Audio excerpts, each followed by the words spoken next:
Entretanto, ao dar a vocês as instruções seguintes, não os elogio, porque vocês não se reúnem para melhor, mas para pior. 1 Coríntios 11:17.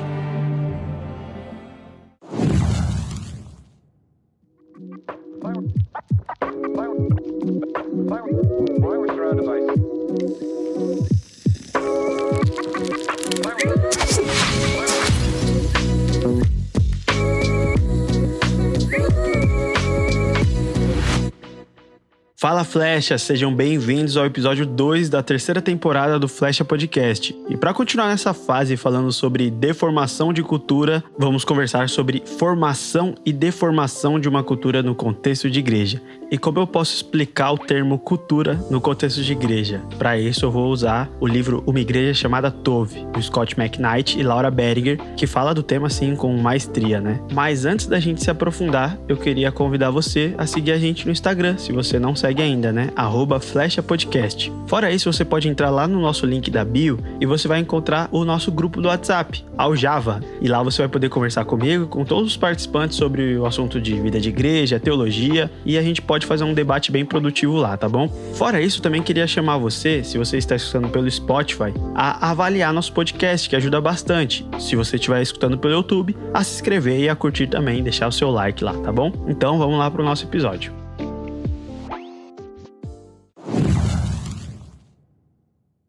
No livro Uma Igreja Chamada Tove, nós vamos entender que toda vez, sem exceção, toda vez que seres humanos se unem para qualquer coisa, a formação de uma cultura é inevitável. E cultura é entendida como um conjunto de crenças, práticas, valores, tradições e esses comportamentos compartilhados que definem uma comunidade ou organização. E como qualquer organização, toda igreja é uma cultura que é formada, desenvolvida e perpetuada pela interação contínua entre líderes e membros. Nesse sentido, então, uma cultura tóxica, ela é motivada pelos desejos da carne e vai produzir os frutos da carne, né? Que Paulo vai deixar bem exemplificado lá em Gálatas 5, do 19 ao 23. E o contrário disso, uma igreja que é semelhante a Cristo e busca ser cada vez mais semelhante a Cristo, ela vai ser motivada pelo Espírito e vai produzir os frutos do Espírito. Então a gente já tem um panorama traçado aqui, né? Culturas tóxicas motivadas pela carne e inevitavelmente vão produzir os frutos da carne, né? Cobiça por poder, sucesso e fama, controle pelo medo, ênfase sobre o discurso de autoridade e eu acho que uma coisa mais danosa, exigência de lealdade. E como resultado disso, a destruição de qualquer um que possa se opor, né? Se você for um opositor a esses frutos da carne, né? Numa cultura tóxica, você vai acabar sendo destruído, né? Sua reputação, seu ministério, qualquer coisa do tipo, né? Mas esse é o resultado para quem se opõe a uma cultura tóxica. Enquanto uma cultura de semelhança a Cristo, ela vai promover a verdade, proporcionar cura para os feridos e buscar a oportunidade de demonstrar graça e amor. Então, em resumo, uma cultura de semelhança a Cristo sempre tem os olhos voltados para as pessoas, porque a missão da igreja diz respeito ao amor redentor de Deus por elas. Enquanto uma cultura que é tóxica, ela vai dar muito mais ênfase à estrutura que ela tem, à instituição. Então, qualquer um que se oponha àquela forma de poder de uma determinada liderança, ele vai ser destruído, entre aspas, assim, né? Seja sua reputação, seja seu ministério, ele vai ser expelido para fora, digamos assim.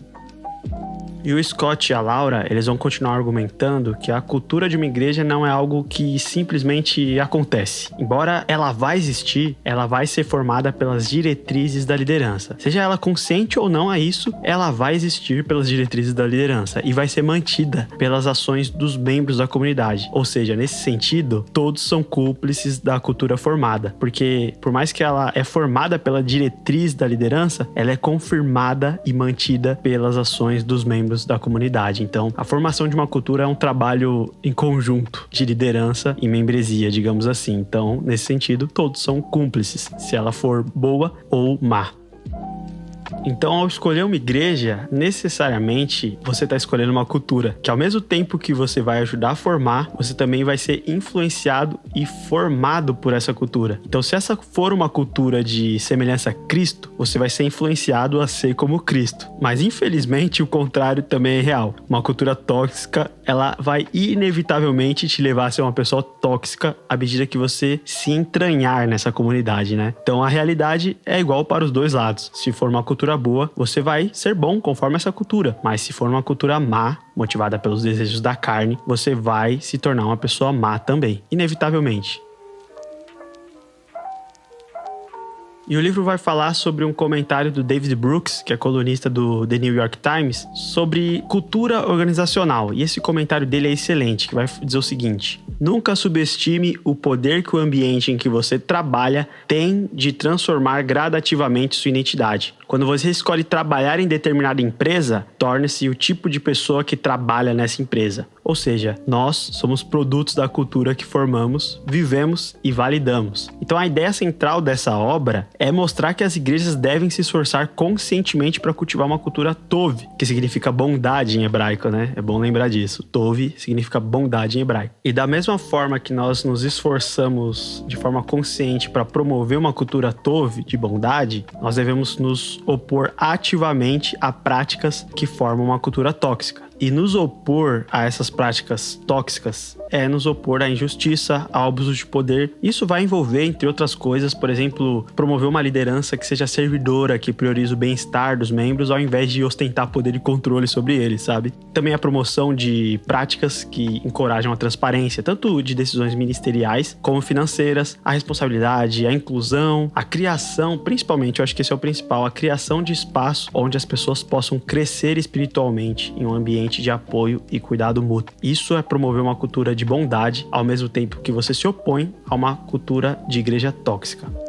Então, em resumo, segundo uma igreja chamada Tov, a cultura é um aspecto fundamental da vida da igreja, que é profundamente influenciada pelas ações e escolhas de seus membros e vital para determinar se a comunidade reflete ou não os valores do evangelho, né? Então, basicamente, isso é uma igreja com uma cultura saudável. Ela vai promover a prática do evangelho nos relacionamentos e se opor a abusos, sejam eles quais forem, né? Não há passação de pano, não há encobrimento de abusos de poder, abusos sexuais, abusos morais, abuso de autoridade, nada. Não há panos quentes. A igreja que é saudável se opõe a qualquer tipo de abuso, porque quando ela faz isso, ela está promovendo uma cultura saudável na igreja. Então eu acho que com isso a gente já pode estabelecer aqui que uma igreja saudável ela não tem placa, né? Ela não é a igreja X, a igreja Y, a church, a pentecostal, não, ela não tem placa. Ela não tem modelo de igreja, seja o modelo presbiteral, congregacional ou episcopal, e nem uma confissão de fé específica, mas sim ela vai ter princípios que vão refletir o reino de Deus. Ou seja, como eu disse, uma igreja pentecostal, batista ou presbiteriana, ela pode ser saudável se for consciente a esse tema, mas também todas essas mesmas igrejas elas podem ser insalubres se não se atentarem à sua cultura e uma possível deformação de sua cultura. Mas beleza, uma coisa que eu vejo, né, na minha percepção, eu acho que é bem difícil uma pessoa parar um domingo à tarde e pensar o seguinte: eu vou abrir uma igreja que seja uma sinagoga de Satanás mesmo, algo tóxico, perverso, para as pessoas se lascarem lá dentro. A não ser, claro, que essa pessoa seja a própria Jezabel ou o anticristo, né? Então, eu penso que a maioria das igrejas elas começam sim com boas motivações e até a intenção de formar uma boa cultura, mas em algum lugar do caminho ela pode se perder. E isso deve ser um ponto de atenção pra gente, já que a gente pode hoje estar em uma igreja saudável, mas se a gente não for consciente quanto à cultura dessa igreja, ela pode se perder e acontecer nessa cultura o que nós vamos chamar de deformação de cultura. Então, o conceito de deformação de cultura é um processo pelo qual a cultura de uma igreja se desvia de seus valores e práticas fundamentais, especialmente aqueles que vão refletir a bondade e o caráter de Deus, né? E a deformação, ela vai ocorrer quando as práticas, valores e os comportamentos dentro de uma comunidade começam a refletir o oposto do que é considerado saudável, justo e bom, segundo o que a gente vê na palavra de Deus. Sendo assim, a deformação de cultura, ela pode se manifestar de várias formas na igreja. E eu quero mencionar aqui 4 delas, né? Só pra gente começar a entrar nesse tema aqui da temporada, na fase 1, deformação. A primeira delas é o abuso de poder, né, que vai acontecer quando os líderes usam sua posição para controlar, manipular ou explorar os outros, em vez de simplesmente servir e edificar a comunidade. E uma forma comum de abuso de poder é o uso do medo espiritual, ou a gente pode chamar da teologia do medo, né? Isso vai acontecer quando líderes utilizam conceitos espirituais, só que sem respaldo bíblico, ou até interpretações bíblicas bem distorcidas, ou até usar da sua prerrogativa de autoridade para coagir membros e indivíduos da igreja a agirem da maneira que eles querem, sugerindo que a desobediência ou questionamento das suas ordens ou ensinamentos poderia resultar em consequências espirituais negativas, né? Como a perda do favor diante de Deus, uma punição espiritual ou até mesmo algo mais prático, físico, né? A exclusão da comunidade. E um exemplo específico dessa prática é quando um líder diz a seus seguidores que qualquer crítica ou questionamento à sua liderança é equivalente a questionar o próprio Deus. Nossa, isso acontece muito, gente. Eles podem afirmar que, eu fui ungido por Deus para essa posição e, portanto, se você resistir às minhas ordens, você vai estar resistindo a Deus. E isso vai colocar os membros da comunidade em uma posição bem vulnerável, né? E nessa comunidade, expressar dúvidas ou preocupações vai ser visto como falta de fé ou rebelião espiritual contra o próprio Deus. E vai fazer com que os membros tenham que se conformar com as diretrizes do líder por medo, né, das represálias espirituais, em vez de ter a convicção e o entendimento pessoal de que aquele é o melhor lugar para elas, de que ali ele é bem pastoreado, né? Ele vai deixar de servir a Deus e vai começar a ser coagido simplesmente pelo medo. E essa manipulação espiritual, ela não apenas abusa do poder e da autoridade do líder, mas também prejudica a saúde espiritual e emocional de todos. Porque ela vai criar um ambiente de medo, culpa e uma conformidade forçada, ao invés de um espaço para crescimento, questionamento saudável e desenvolvimento da fé de cada um. E eu já vivi momentos assim na vida de igreja, né? Eu já vi amigos que serviam juntos comigo serem colocados para fora da igreja, não por algum pecado deliberado, falha de caráter ou algum tipo de disciplina eclesiástica, mas por não concordarem em algum aspecto com o, entre aspas, ungido do Senhor, né? Eu vi momentos que esses amigos foram até impedidos de orar em uma reunião de oração, assim, com nem 10 pessoas, porque não estavam alinhados. E se esse não alinhamento fosse com a palavra de Deus, nós poderíamos até fazer um esforço para entender, né? Mas esse não alinhamento estava relacionado apenas à vontade de um líder vaidoso. Eu não cometo erros. Eu não sou como todos vocês. Eu sou mais forte, mais esperto e eu sou melhor. Eu sou melhor.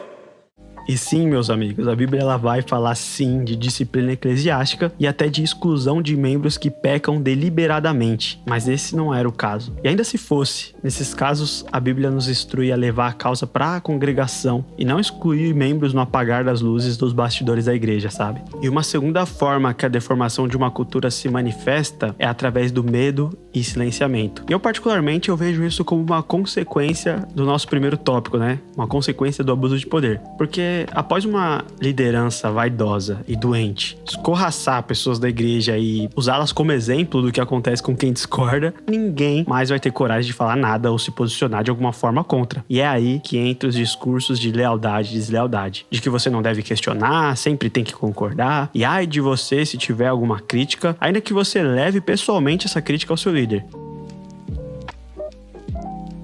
Mas esse tema de lealdade e deslealdade eu não vou explanar agora, porque eu vou precisar de um episódio inteiro para falar disso, né? Porque é um assunto bem complexo e muito difundido em muitas igrejas. Mas em resumo, líderes que abusam do poder e constroem uma cultura de medo e silenciamento, em geral, cobram sim uma postura de lealdade. Não a Jesus. A lealdade não é a Jesus, não é a palavra de Deus, mas sim a eles mesmos e qualquer atitude infantil que eles venham a tomar. E com isso eles fazem com que alguns simples questionamentos ou qualquer expressão de dúvidas ou discordâncias da membresia sejam silenciados e tratados como deslealdade. Então o abuso de poder leva a uma cultura onde as pessoas têm medo de expressar dúvidas, preocupações ou discordâncias, e aqueles que se levantam para questionar de alguma forma são silenciados. Mas não é de qualquer forma, eles são silenciados no apagar das luzes dos bastidores da igreja, tratados como desleais e ainda usados para exemplo para quem ficou não pisar fora da linha. É assim que funciona, basicamente, a cultura do medo e do silenciamento. A terceira forma que a deformação de uma cultura se manifesta é a falta de responsabilidade e transparência. Ou seja, quando há uma ausência de mecanismos de transparência, seja ministerial ou financeira, para responsabilizar líderes e membros por ações que são prejudiciais à igreja, é criado o ambiente perfeito para que comportamentos tóxicos continuem sem contestação. Então a gente pode imaginar um exemplo, né? Uma situação em que a liderança de uma igreja decide investir uma grande quantidade de recursos em, sei lá, algo bem contemporâneo, um telão de LED, que é o que mais acontece, né? E ela toma essa decisão sem realizar uma avaliação adequada das necessidades da congregação ou até sem consultar devidamente os membros sobre a decisão. Se esse projeto resultar em dificuldades financeiras para a igreja ou em descontentamento com a congregação, um líder que não assume a responsabilidade pode optar por culpar circunstâncias externas, como a economia ou a falta de doações, ou até mesmo sugerir que a falha se deve à falta de fé ou empenho da congregação, em vez de reconhecer erros de julgamento ou falhas em seu próprio processo de decisão, né? E quando os líderes não assumem a responsabilidade pelas suas ações e decisões, perdem-se oportunidades de aprendizado e melhoria. Além disso, isso pode nos levar novamente a uma cultura de medo e silenciamento e culpa dentro da igreja, onde os membros vão se sentir desvalorizados e não seguros para expressar suas opiniões ou preocupações que são contrárias à liderança, o que inevitavelmente vai prejudicar a saúde espiritual e comunitária da congregação. Vai causar divisão, vai causar medo e principalmente o silenciamento. Então a falta de responsabilidade na liderança da igreja pode, portanto, minar a confiança e a unidade dentro da comunidade. Em uma cultura saudável, que haja responsabilidade e transparência, o cenário da compra desse telão que a gente abordou aqui seria feita de forma totalmente diferente. Por exemplo, antes de tomar qualquer decisão significativa, como investimento em um novo projeto ou construção, a liderança da igreja envolveria ativamente a congregação no processo de decisão. Isso ia poder incluir pesquisas, assembleias ou até fóruns de discussão para entender as necessidades e preocupações dos membros da comunidade. Então essa abordagem, ela vai assegurar que as decisões elas sejam feitas com uma compreensão completa das prioridades da congregação e não com modismos da época, né? Então, desse modo, todas as etapas do processo de decisão, incluindo as razões por trás da escolha de um projeto específico e os detalhes financeiros envolvidos, seriam comunicados para a congregação. Então, todo o processo seria bem comunicado, bem promovido e todo mundo ia saber o porquê, como, quanto, principalmente, né? Então, assim, a liderança garantiria que houvesse um entendimento claro sobre como os recursos da igreja estão sendo utilizados e por quê. Isso iria inevitavelmente promover a confiança e mostrar respeito pelo compromisso dos membros com a igreja. E o que a gente vê é que uma abordagem baseada nessa responsabilidade e transparência cria uma cultura de confiança mútua entre a liderança da igreja e seus membros. Sabendo que suas vozes vão ser ouvidas e que a liderança age com integridade, não age de qualquer jeito, com desrespeito, os membros eles vão se sentir mais comprometidos e engajados, sim, com a vida da igreja. E isso vai fortalecer a comunidade como um todo e permitir que a igreja atinja, sim, seus objetivos de forma mais eficaz. Então, em resumo, uma cultura de responsabilidade e transparência, ela fortalece a comunidade da igreja e promove o envolvimento e o compromisso dos membros. E eu não tô falando de algo utópico aqui, não, né? Eu falo, nossa, parece a igreja perfeita, mas isso não é algo utópico, não é algo inalcançável, é algo que já foi alcançado há muito tempo atrás, na verdade, né? Eu tô falando de algo que acontece hoje em algumas comunidades e é lindo de se ver. E nesse exemplo, eu vou ter que mencionar aqui a minha comunidade, né? Que é a Igreja Batista do Parque das Nações, em Santo André. Mensalmente, a gente tem uma assembleia ordinária, né? Para prestação de contas financeiras, ministeriais e também para discutir esse e outros temas da igreja. E surgiu como tema na assembleia a necessidade de um gasto bem alto, assim, como multimídia, para a gente poder transmitir o culto com maior qualidade, porque a gente tem bastante irmãos impossibilitados, né? Idosos, acamados. Só que ao mesmo tempo, também a gente tinha uma prioridade quanto a algumas reformas da igreja para aprovar a licença do Corpo de Bombeiros. E dois irmãos tinham ideias divergentes, assim, quanto à destinação de recursos e prioridades. E eu achei isso muito lindo, porque no final da assembleia, os dois pleitos foram atendidos. E os recursos, ainda que de forma escalonada, foi bem destinado aos dois temas que, sim, eram prioridades. Porque, como eu disse, na nossa comunidade nós temos diversos irmãos idosos que não conseguem ir ao culto presencialmente, além de ter membros acamados também. E nós precisamos olhar com carinho e incluí-los na nossa vida de igreja, né? Da forma que a gente pode. E por outro lado, nós precisamos respeitar as leis e fazer com que nosso prédio venha a ter o mínimo necessário para receber nossos irmãos com qualidade e segurança. E o mais legal disso tudo é que toda toda a congregação foi envolvida nesses temas e toda a congregação junta aprovou a destinação de recursos. Então, em particular no governo congregacional, que é da Igreja Batista, eu vejo que é a bênção de decidir juntos essas questões, sabe? Isso não é algo recente na nossa igreja, é algo que é cultural, vem desde a fundação dela 67 anos atrás. Nós temos atas de todas as assembleias. Até alguns meses atrás, os relatórios financeiros eram apresentados no telão, né? A gente só parou com isso por causa da Lei Geral de Proteção de Dados. E parece algo utópico para muita gente isso, mas isso existe aos montes. E é mais fácil de fazer do que você pensa. Só não tem responsabilidade de transparência com a igreja quem não quer ou quem deve algo. Essa é a verdade, né? Porque é muito fácil de fazer. E eu tô falando da minha igreja que tem 67 anos. Mas entre os batistas isso já acontece há mais de 400 anos, cara. É muito tempo mesmo. Então é o que eu digo. Só não é transparente e responsável com a igreja quem não quer ou quem tá devendo algo. Essa é a grande verdade. É verdade.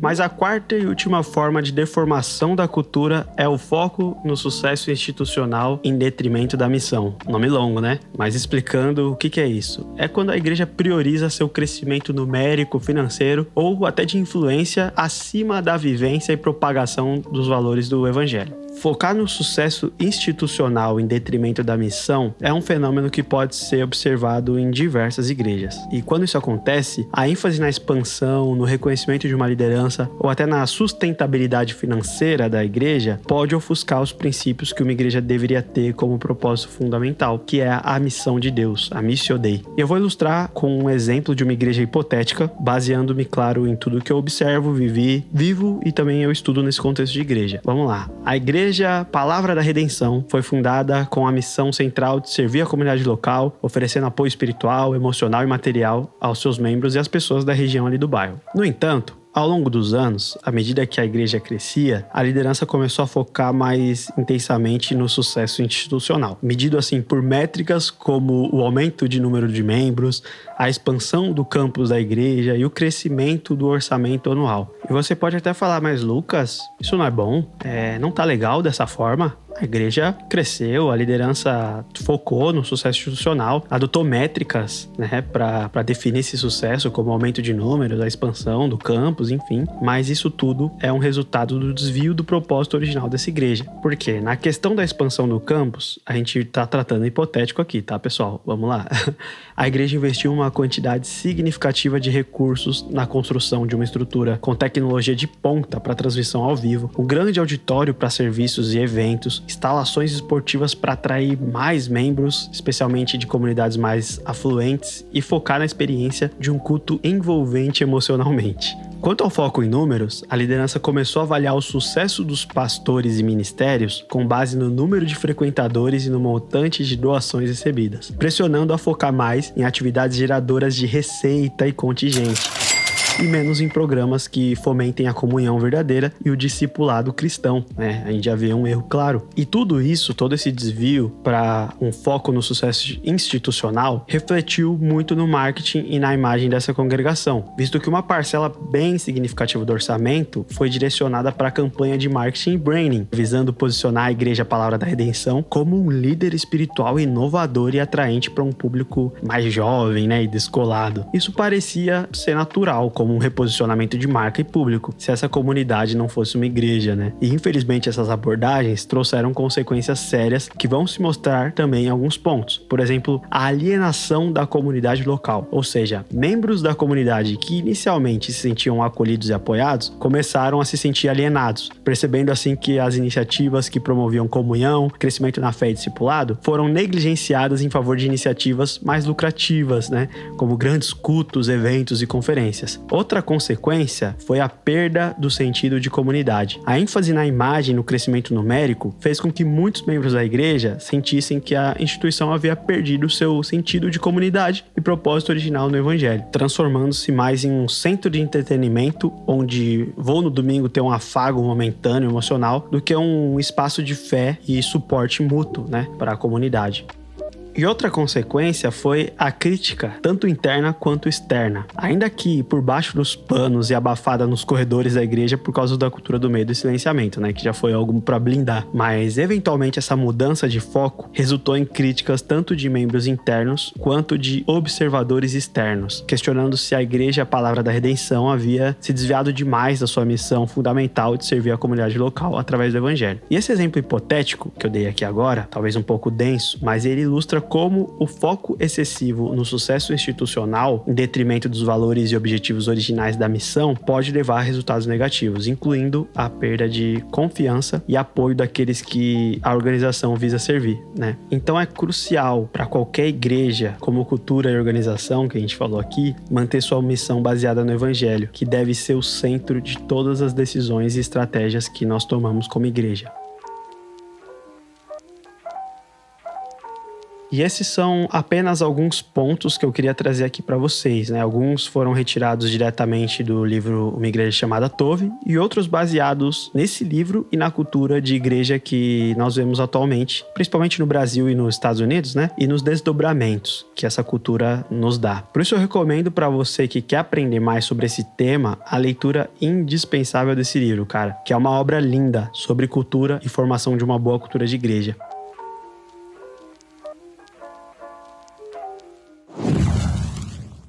E é com isso que eu quero encerrar esse episódio, né? Eu tô muito feliz com a produção dessa temporada. Eu espero de coração que esse conteúdo tenha edificado sua vida. E semana que vem a gente tá de volta aí explanando esse tema tão importante, né? E o título do nosso próximo episódio vai ser O Poder e o Abuso. E a gente vai falar como o poder de um cristão deve ser usado a fim de revelar a Cristo. E como muitas vezes esse poder é usado de forma maléfica e abusada para satisfazer nosso próprio ego. Mas antes do nosso até logo, eu só quero que você saiba, lembre-se e não se esqueça. Igreja saudável começa com você. Fui!